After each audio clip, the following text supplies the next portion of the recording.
তিন দিনের সফর শেষে ঢাকা ছাড়লেন যুক্তরাষ্ট্রের দক্ষিণ ও মধ্য এশিয়া বিষয়ক সহকারী পররাষ্ট্রমন্ত্রী ডোনাল্ড লু। টানা 2 দিন ব্যস্ত সময় অতিবাহিত করেন তিনি। বৃহস্পতিবার ভোর 4:45টায় শাহজালাল বিমানবন্দর ছাড়ে তাকে বহনকারী বিমান। এই সফরে তিনি সরকারি ও বেসরকারি বিভিন্ন পর্যায়ের কয়েকটি বৈঠক এবং মতবিনিময় সভায় অংশ নেন। মঙ্গলবার ঢাকা পৌঁছে তিনি নাগরিক সমাজ, সাংবাদিক ও পরিবেশ কর্মীদের সাথে বৈঠক করেন। রাতে প্রধানমন্ত্রীর বেসরকারি শিল্প ও বিনিয়োগ উপদেষ্টা সালমান এফ রহমানের বাসভবনে বৈঠক করেন। সেখানেই ছিল নৈশভোজের আয়োজন। বুধবার তিনি পররাষ্ট্র সচিব, পরিবেশ মন্ত্রী এবং পররাষ্ট্রমন্ত্রীর সাথেও বৈঠক করেন। যৌথ ব্রিফিংয়ে ডোনাল্ড লু বলেন, বাংলাদেশের সাথে সম্পর্ক উন্নয়ন চায় যুক্তরাষ্ট্র। একতরফা ইলেকশন মানি না, বিএনপি মানে না, এই বাংলাদেশের আপামর জনগণ মানে না। একতরফা নির্বাচন সবাই মিলে বর্জন করুন। আসসালামু আলাইকুম প্রিয় দর্শক, ফাইনালি চলে আসলাম আপডেট ও গুরুত্বপূর্ণ কিছু নিউজ নিয়ে আপনাদের মাঝে। প্রিয় দর্শক, অবশ্যই ভিডিওটি শেষ অবধি দেখবেন। দর্শক, আপনাদের কাছে ছোট্ট একটি অনুরোধ, দেশ এবং দেশের বাইরে হলে কমেন্ট বক্সে লিখে জানিয়ে দেবেন, আর চ্যানেলে নতুন হলে সাবস্ক্রাইব করে পাশে থাকা বেল বাটনটি অবশ্যই অল করে দেবেন, কারণ পরবর্তী আপডেট নিউজ সবার আগে পাওয়ার জন্য প্রিয় দর্শক আর অবশ্যই একটি লাইক দেবেন। দর্শক, আর দেরি নয়, মূল ভিডিওতে যাওয়া যায়। আসসালামু আলাইকুম রাহমাতুল্লাহি ওয়া বারাকাতুহু। সম্মানিত দর্শক, মার্কিন যুক্তরাষ্ট্রের একজন সহকারী পররাষ্ট্রমন্ত্রী, সম্ভবত উপসহকারী পররাষ্ট্রমন্ত্রী, দক্ষিণ পূর্ব এশিয়া বিষয়ক মিস্টার ডোনাল্ড লু বাংলাদেশ সফর করে গেলেন অতি সম্প্রতি। এই নামটি বাংলাদেশে বেশ আলোচিত গত 1 বছর ধরে। নির্বাচনের আগে ডোনাল্ড লুকে নিয়ে অনেক নাটক হয়েছে, অনেক সিনেমা হয়েছে, অনেক ড্রামা, যেটিকে বলা হয় ড্রামার যে সাসপেন্স, থ্রিল, অ্যাডভেঞ্চার, এর সব কিছু হয়েছে। ডোনাল্ড লু আমেরিকার সেই পেন্টাগনের সমস্ত ক্ষমতা দিয়ে বাংলাদেশের আওয়ামী লীগকে ক্ষমতাচ্যুত করবে, বিএনপিকে ক্ষমতাতে বসাবে, সরকার পরিবর্তন করবে। এরপরে যেভাবে পাকিস্তানি মিলিটারিকে ব্যবহার করে ইমরান খানকে ক্ষমতাচ্যুত করা হয়েছে, এভাবে আমাদের এখানে বিরাট একটা বিপ্লব তিনি ঘটিয়ে ফেলবেন। এরকম তার যে পক্ষে এবং বিপক্ষে বহু আলোচনা হয়েছে। ফলে 7ই জানুয়ারি 2024 এই দিনটি পর্যন্ত মিস্টার ডোনাল্ড লু ছিলেন বাংলাদেশের রাজনীতিতে সবচেয়ে আকর্ষণীয় পুরুষ, সবচেয়ে প্রভাবশালী বৈদেশিক।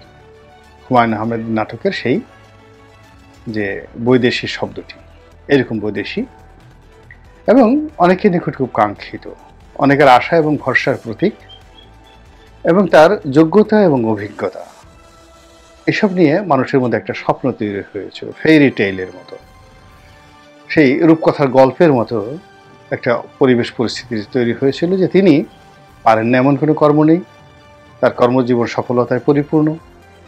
তিনি কূটনীতিতে এতটা দক্ষ এবং অভিজ্ঞ যে এশিয়ার সব মানুষকে তিনি কূটনীতি শেখাতে পারেন, পড়াতে পারেন।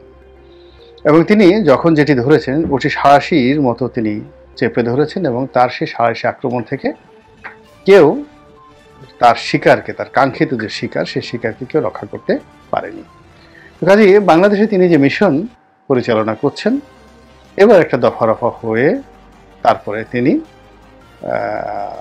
কিছু একটা দেখাবেন, মানে তিনি যে মিশনটা পরিচালনা করছেন সেটার একটি দফা রফা হবে, অর্থাৎ আওয়ামী লীগ ক্ষমতা হারাবে এবং নতুন কেউ ক্ষমতায় আসবে। তো তার এই কর্মকাণ্ডের ফলে আওয়ামী লীগের মধ্যে একটা ভীতির পরিবেশ কাজ করছিল, আর তার সেই কর্মকাণ্ডের ফলে আওয়ামী বিরোধী শক্তির মধ্যে একটা বিরাট আশার সঞ্চার হয়েছিল। কিন্তু পরবর্তীতে যখন আমরা দেখলাম যে পুরো ঘটনাটাই ছিল সাজানো, এবং এখানে দিল্লির অনুমতি ছাড়া আসলে আমেরিকা বাংলাদেশের ব্যাপারে নাক গলানো তো দূরের কথা, বাংলাদেশে আসতে সাহস পাচ্ছে না। এবং আমরা অতীতে দেখেছি যে কজনই এই গত 1 বছরে যারা এসছেন, তারা কেউ কিন্তু সরাসরি বাংলাদেশে আসেনি, আগে দিল্লিতে এসছেন, দাদাবাবুদের কাছ থেকে অনুমতি নিয়ে মিটিং শিটিং করে তারপর শেষে বাংলাদেশে এসছেন। তারপরে তাদের কর্মকাণ্ড কথাবার্তা বলে এখান থেকে চলে গিয়েছেন। ফলে তাদের আগমনের ফলে সবচেয়ে বেশি লাভবান হয়েছে ভারত, তারপর লাভবান হয়েছে আওয়ামী লীগ, এবং এর বাইরে যদি কিছু লাভ হয়ে থাকে সেই লাভের পাল্লা তাদের দিকে গিয়েছে। তো এই কাজ তারা খুব সুকৌশলে করেছে, যেটিকে আমরা অনেক সময় বুদ্ধিশুদ্ধির ক্ষেত্রে সবাই বলা হয় যে এই লোকটার বুদ্ধি একেবারে ব্রিটিশদের মতো কুটচাল। আর খুব গোপনে মারাত্মক কিছু করার যে ক্ষমতা, এই ক্ষমতা বলতে আমরা সিআইএ, মার্কিন গোয়েন্দা সংস্থা সিআইএ, এই সিআইএকে গত 20-30 বছর যাবৎ ধরে নিয়ে এসছে যে এরা পৃথিবীর যে কোনো জায়গাতে যে কোনো বিধ্বংসী অপারেশন চালাতে পারে। তো মিস্টার ডোনাল্ড লু এবং তার যারা সহকর্মী আছেন, তারা বিভিন্ন সময় যারা আসছেন, তাদেরকে আমরা মনে করেছি যে তাদের হাতে সিআইএ আছে, তাদের হাতে এফবিআই আছে, তাদের হাতে মার্কিন ডলার আছে, তাদের হাতে পেন্টাগন আছে, তাদের হাতে আরও অনেক কিছু আছে। তারা বাংলাদেশকে একেবারে যা ইচ্ছা তাই করে দিতে পারে। কিন্তু পরবর্তীতে যখন সেই ভারতীয় পত্রপত্রিকার খবর বলেন, ভারতীয় রাষ্ট্রদূতদের বিভিন্ন বিবৃতি বলেন, তাতে বোঝা গিয়েছে যে ভারতের ধমক সামলানোর মতো অবস্থায় মিস্টার ডোনাল্ড লুয়ের বা মিস্টার পিটার ডি হাসের কখনই ছিল না। ভারত যা চেয়েছে তারাই মূলত করেছে। এবং এইবার যে তিনি এলেন, এবারও তিনি এই আগের মতোই ভারত হয়ে তারপর বাংলাদেশে এসছেন। এবং এইবারে তাকে নিয়ে যে পরিবেশ পরিস্থিতির সৃষ্টি হয়েছে, এটি অভিনব, অপ্রত্যাশিত। এটি আমেরিকার রাজনীতির জন্য রীতিমতো অবমাননাকর। এবং আমেরিকার যে কর্তৃত্ব এবং আমেরিকার যে শ্রেষ্ঠত্ব, আমেরিকার যে বাহাদুরি, সেই বাহাদুরির গালের উপরে রীতিমতো চপেটাঘাত। কারণ মিস্টার ডোনাল্ড লু এলেন, বিরোধী দল যারা আছে তারা এক দফায় বলে দিল তার ব্যাপারে আমাদের কোনো আগ্রহ নেই, কোনো ইন্টারেস্ট নেই। তিনি এলেন না গেলেন, কেন এলেন কেন গেলেন, এটা নিয়ে আমাদের কোনো আগ্রহ নেই। সরকারি দল বলে দিল যে আমরা তো তাকে দাওয়াত করে আনিনি, তিনি কেন আসছেন আমরা জানিও না, এবং তাকে আমরা পরোয়া করি না।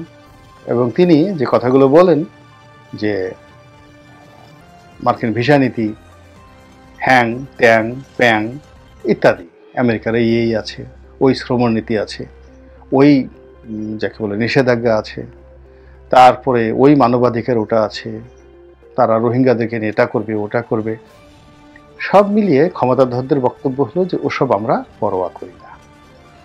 আমেরিকার সঙ্গে আমাদের যে সম্পর্ক যেটা আছে স্বাভাবিকভাবে কাগজে কলমে থাকবে, কারো হাত ধরে কাউকে তেল দিয়ে তোয়াজ করে এই জিনিস আমাদের করার দরকার নেই। এরপরে যেটি কথা হলো যে সব মানুষ এখন বুঝে গিয়েছে যে দিল্লির হাত ধরে আমেরিকা বাংলাদেশে আসছে, এবং এটা আমেরিকাও বুঝে গেছে। আজকে যে আমি ভিডিওটি করছি, আজকের পত্রিকার মানে প্রথম আলোর হেডলাইন হলো আমেরিকা তার নিজের চোখ দিয়ে বাংলাদেশকে দেখে। এটা বলার কি হলো, আমেরিকা তো যাদেরই চোখ আছে, চোখ যাদের আছে তারা তো নিজের চোখ দিয়েই দেখবে। আমেরিকার চোখ যদি থাকে তাহলে তারা বাংলাদেশকে নিজের চোখ দিয়েই দেখবে। কিন্তু বাংলাদেশের যে প্রোপাগান্ডা যে আমেরিকার চোখ নেই, তারা বাংলাদেশের বিষয়টি দিল্লির চোখ দিয়ে বাংলাদেশকে দেখে। তাদের যে চোখ দিল্লি পর্যন্ত আসে, দিল্লিতে এসে চোখের রেটিনা, তারপরে অগ্নি, তাদের যে অন্য যে সমস্ত দেখার জন্য যে সকল উপকরণ আল্লাহ রাব্বুল আলামিন মানুষের অক্ষিক গোলকের মধ্যে, চোখের কোটরের মধ্যে যেটা দিয়েছেন, তো সেই জিনিসগুলো তারা খুলে ফেলে ভারতীয় চোখ লাগিয়ে তারপর বাংলাদেশকে দেখে। এবং এটাই বাস্তবতা, এবং এটি বাংলাদেশের মানুষ বিশ্বাস করে। এবং এই কারণে দেখা গেল মিস্টার ডোনাল্ড লু যাওয়ার সময় বলে গেছেন যে তারা তাদের চোখ দিয়ে দেখে। ইট মিনস যে প্রোপাগান্ডাটা চলছে সেই প্রোপাগান্ডা তারা বিশ্বাস করে। এরপর মিস্টার ডোনাল্ড লু এই সময়টাতে এসে গুরুত্বপূর্ণ ব্যক্তিদের মধ্যে একমাত্র ডক্টর হাসান মাহমুদ পররাষ্ট্রমন্ত্রী, তার সঙ্গে দেখা করেছেন। কিন্তু পররাষ্ট্রমন্ত্রীর বডি ল্যাঙ্গুয়েজ দেখে মনে হয়নি যে ডোনাল্ড লুকে তিনি ওরকম পাত্তা ঠাত্তা দিয়েছেন, তারপরে তার ব্যাপারে তার কোনো আগ্রহ ছিল। বরং ডোনাল্ড লু কথাবার্তা বলতে গিয়ে বারবার শুধু মাননীয় মন্ত্রী বা মিনিস্টার সাহেব বা পররাষ্ট্রমন্ত্রীকে উল্লেখ করে যে সকল কথাবার্তা বলছেন, তাতে মনে হয়েছে যে পররাষ্ট্রমন্ত্রীকে যথেষ্ট তোয়াজ এবং তদবির তিনি করেছেন এবং অনাগত দিনে তিনি করবেন। এরপর তিনি প্রধানমন্ত্রীর যে ব্যবসা বাণিজ্য বা শিল্প বিষয়ক উপদেষ্টা জনাব সালমান এফ রহমান, তার সঙ্গে সাক্ষাৎ করেছেন, এবং অফিসে নয়, তার বাসভবনে। তো একজন মানুষ অন্য একজন মানুষের বাসায় তখনই যায় যখন খুব বেশি বিপদে পড়ে।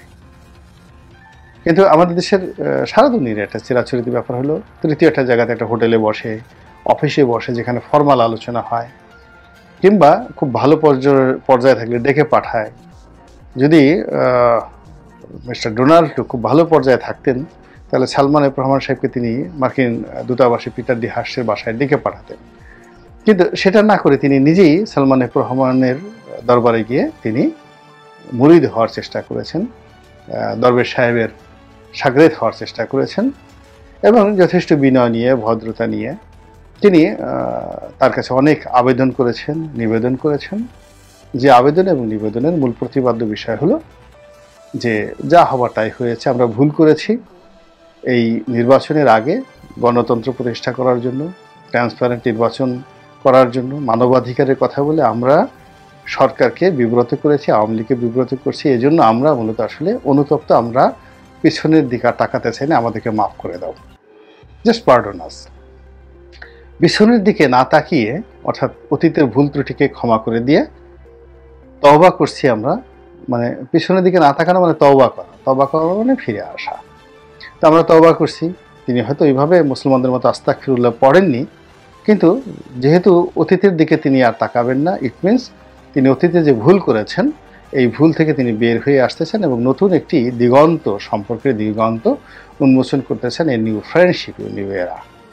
এবং এই কাজ করার জন্য তিনি জনাব সালমান এফ রহমান সাহেবকে মনে করেছেন বাংলাদেশের সবচেয়ে যোগ্যতম ব্যক্তি এবং সালমান এফ রহমান সাহেবের বাসায় গিয়ে তাকে যে মাথায় করে রেখেছেন। বিভিন্ন সময় আমরা শুনেছিলাম সালমান এফ রহমানের বিরুদ্ধে মার্কিন দূতাবাস ভিসা নিষেধাজ্ঞা দিয়েছে, সালমান সাহেব আমেরিকা যেতে পারছেন না। এখন সেখানে ডোনাল্ড ও সালমান সাহেবের বাসায় গিয়েই উল্টো তাকে তোয়াজ তদবির করছে। তো বোঝার চেষ্টা করেন যে ডোনাল্ড ট্রুম্প কতখানি সফল হয়েছেন, কতখানি ব্যর্থ হয়েছেন এবং কতখানি উপরে উঠেছেন, কতখানি নিচে নেমেছেন। তো যাই হোক, ডোনাল্ড ট্রুম্পের সঙ্গে বক্তব্যের যে সালমান এফ রহমানের বৈঠক, এটি সালমান এফ রহমান সাহেব পরবর্তীতে সংবাদ সম্মেলন করেছেন এবং সেখানে খুব খোলামেলাভাবে বলেছেন যে আগে নির্বাচন নিয়ে একটা ট্রু শব্দ হয়নি, অতীতের বিষয় নিয়ে কোনো কথাবার্তা হয়নি। সামনের দিনগুলোতে কী করে এই চলমান, যেমন জলবায়ু, তো এখন জলবায়ু নিয়ে আমেরিকার সাথে আমাদের কী আলোচনা করার আছে? আমাদের জলবায়ু আমরা দেখব, আমরা তো দেখছি, বরং আমরা বাংলাদেশের জলবায়ুর আমেরিকার কারণে আমরা ক্ষতিগ্রস্ত হচ্ছি, পশ্চিমাদের দ্বারা ক্ষতিগ্রস্ত হচ্ছি, তাদের কারণে আমাদের এত সর্বনাশ হচ্ছে। They need to pay us, আমাদেরকে টাকা পয়সা দিচ্ছে না। আমরা বরং পৃথিবীর যে কোনো দেশের চাইতে এই পরিবেশ রক্ষায় গুরুত্বপূর্ণ ভূমিকা পালন করছি, আমেরিকার চেয়ে ভালো করছি। তাই আমেরিকার সঙ্গে এখানে আলাপ করার কী আছে? আমেরিকা এখন আমাদের এই জলবায়ুতে আমরা যে জলবায়ু ফান্ড রয়েছে সেখানে টাকা পাই, তাদের কাছে অনেক টাকা পাই, সে টাকা তারা এখন পে করবে আমাদেরকে। এরপরে রোহিঙ্গাদের নিয়ে তাদের কী আলোচনা করা আছে তাদের সঙ্গে? আমেরিকার কথা, মানে যেখানে বাংলাদেশের আওয়ামী লীগই শুনে না, সেখানে আওয়ামী লীগের চেয়ে 1000 গুণ ক্ষমতার সম্পন্ন, যাদের সঙ্গে চীনের একেবারে কৌশলগত সম্পর্ক, মায়ানমারের সামরিক জান্তা।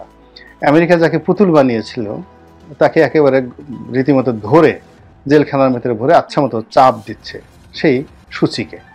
তো আমেরিকার সেখানে একটা ঘোড়ার ডিমও ফাটাতে পারছে না, কিছুই করতে পারছে না। তো সেই আমেরিকা রোহিঙ্গাদের ব্যাপারে কি করবে? কয়টা ডলার দেবে, কয়টা সহযোগিতা করবে? এটা না পাইলে বাংলাদেশে কি হয়? আমরা কি ভিক্ষা করে চলি? তো এই যে আলাপ আলোচনাগুলো হয়েছে, অল আর বোগাসবো।